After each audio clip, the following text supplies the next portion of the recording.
I have to tell you, it broke my heart that Natasha Rothwell couldn't romance a good-looking man like you. I mean, if a thick queen could get Jocko Sims, I think it's hope for all of us. First of all, it has happened. I've had thick queens, as you put it before. Number one. Number two, um, I think if that show was allowed to continue, you probably would have seen her get him. I mean, clearly he was madly in love with her. I It was agree. just sort of bad timing. She rejected him first, so he's That's like, I'm true. getting married.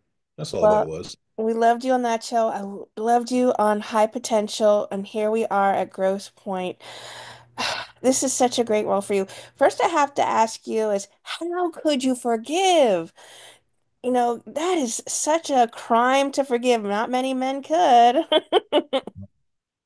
I gotta say, that's one of the main, that scene was one of the main reasons I was like, one of the many reasons I was like, this, I gotta do this, you know. I gotta continue to do this because at that point we had shot the pilot and I didn't know what was happening afterwards. And we were having conversations about if I was going to continue and wanted to be on the show. And after talking to Bill and Jenna, who are the best showrunners in the game. They're so amazing, great people. They were telling me little bits and pieces here, and that was one of the things they talked about was how Catherine comes and confesses to Tucker, and he basically reacts by saying "okay," and the fact that that is going to just kind of throw her for a loop, man, I was like, I'm all in. I thought it was fascinating. I've never played a character like this. Well, Matthew Davis told me someone actually who was his friend said that they were a Catherine and Tucker situation where he's on the bike and Where he's on the oh yeah, yeah, and then he's ignoring his wife basically as she yes, comes in with the lingerie. exact. He said, "I've had that." Yeah. My friend of mine confessed, they've had that experience, and I think a lot of couples are sort of in that false sense of, "Hey, we're married. I don't have to work that hard to get my partner anymore." You know, and that's what I did not expect with this show, particularly with the relationship between Tucker and Catherine. NBC posted this scene in the kitchen where he uh there's another, it's from the same episode. She comes in and he's cooking a rack of lamb. You know, not only did she cheat on him and confess, but she's also been caught snooping in his stuff, trying to figure out why he's not reacting. And he's just still playing it cool. And the Making her favorite conversation, meal. yeah, the conversation that started online on Instagram, if you guys get a chance to go check it out on NBC's page and also on the Twitter page.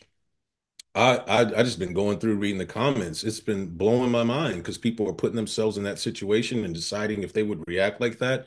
Outside of the show, trying to figure out what's going on or what's going on with him, everybody was just putting themselves, the majority of people, in their shoes. And I was like, "Well, this is fun. You know, this is interesting to see that it's starting a conversation, you know?"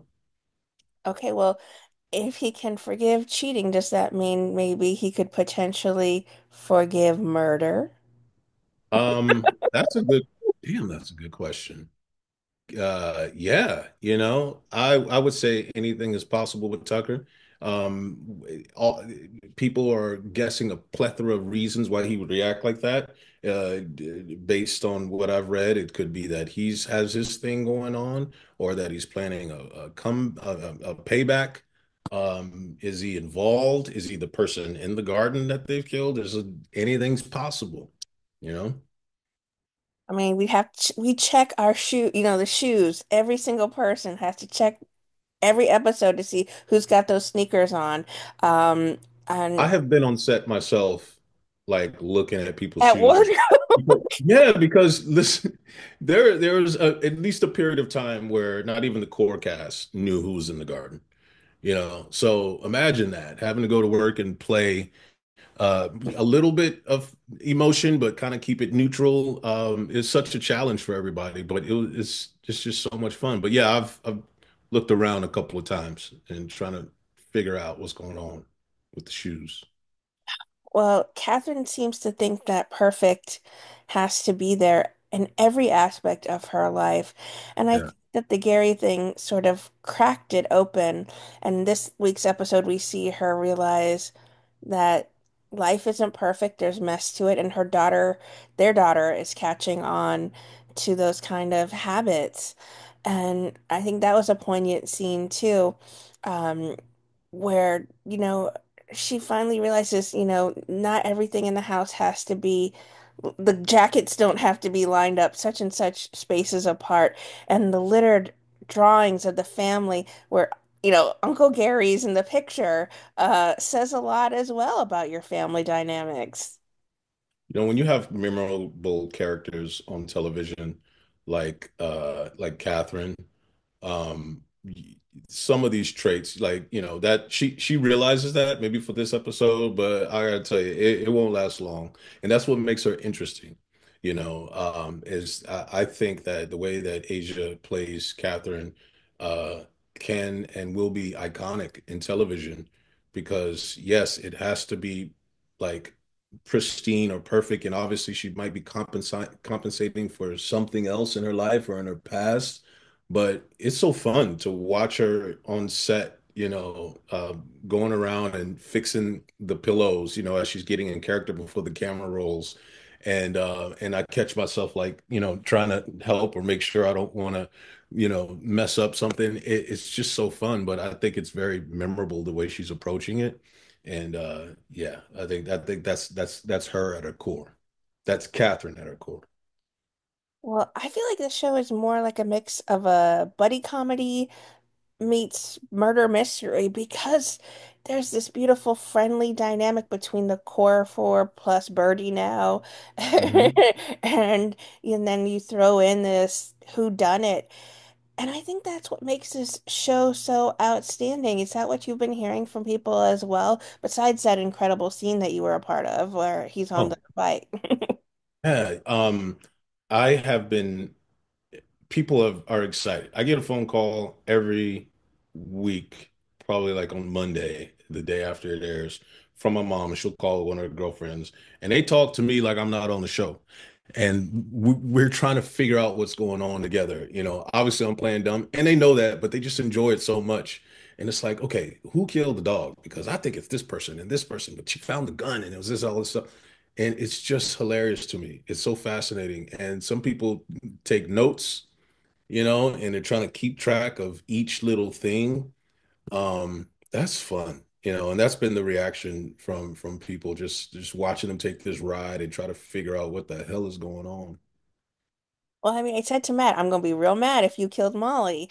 And that's an illusion that I think every single person in this series could have because the minute you pull out a gun, you're looking at, okay, Mhm. is that a gun that could have killed Molly? Is that a gun that could have Right? killed Molly? No one's innocent at this point. And I said the same thing to Alexander Hodge. I said, if you kill I'll be real mad at you too, because Yeah. there's so many possibilities of different murder mysteries within it, and the family dynamics and the friend dynamics. It's all there, and I think that's what makes this so special. Yeah. And kudos to Bill and Jenna, the incredible writers. They and their amazing staff. Um, I remember, I think it was I had a buddy who was writing on the show with Aaron Sorkin, and Aaron told the writers' room, write your characters into a corner that they cannot get out of. It's impossible.